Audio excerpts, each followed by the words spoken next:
Well, I mean, more images, but they don't appear to show us anything particularly startling, certainly without context. And that's been one of the challenges with this rather bizarre nature, the bizarre way in which these images and these documents are being dripped out. Very often they are without context.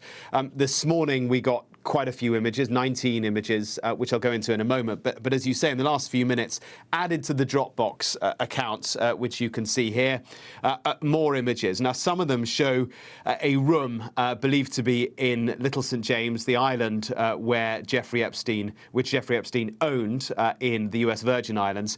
The dentist chair that we were discussing, I think, a week or so ago when images were first released. These are similar images of the same dentist's chair in a property on that island. We do not know the context of that bit of equipment. There are some more images here of renovation work that appeared to be taking place. I think this is also on the island of Little St. James, where much of the abuse that has come to light from so many victims who have, over a period of many years, have detailed their abuse at the hands of Jeffrey Epstein and others. Much of that abuse took place on this island property of Jeffrey Epstein. There is an image here. This is a new one, an image of him, Jeffrey Epstein, in a bath. It's not clear where that was taken. There are also images, as I say, that were released earlier on today. Here is one of them. It is Donald Trump with a group of women. Their faces have been redacted, have been blanked out. Now, we are told that that redaction was done by the Democrats who released these documents. The context of the release is important because the House Oversight Committee over on Capitol Hill, they have got access via the Epstein estate to a whole load of documents, photographs, and all the rest of it. Now, that House committee is made up of Republicans and Democrats. The Democrats on this committee have released the documents that we're talking about today, the photographs, and they have done that in an attempt to try and persuade or pressure the Trump government to release all the Epstein files. Now, remember, Trump has agreed under pressure that he will do that and has said that the Justice Department must do it by a week today, by next Friday. But the pressure continues by the Democrats to get them out and get them out now, to which the Republicans are responding, well, you're just cherry-picking certain images to shape a narrative and make it look like Donald Trump's done something wrong when actually he has not. And there is,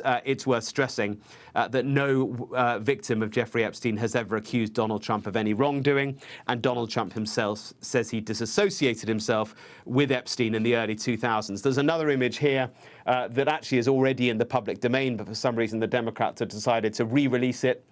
It shows Epstein and Trump together at a party in New York in 1997. So before Donald Trump has said he disassociated himself with Epstein.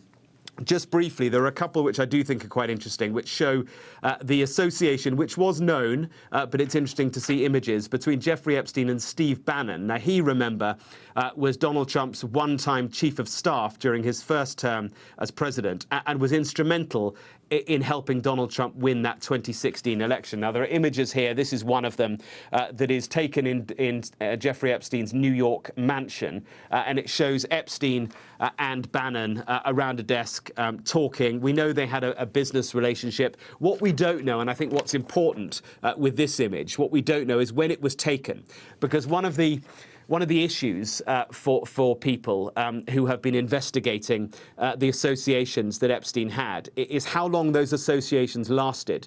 Were people still associated with him well after they knew that he was a paedophile, perhaps up until his arrest in 2019 for having solicited prostitutes and for sex trafficking. So if people were still associated with him at that time, then clearly that makes it more awkward for those people. We do not know, I should stress, when this image was taken, and we do not know when Steve Bannon disassociated himself with Jeffrey Epstein. There is another image here which I think is interesting in the latest release.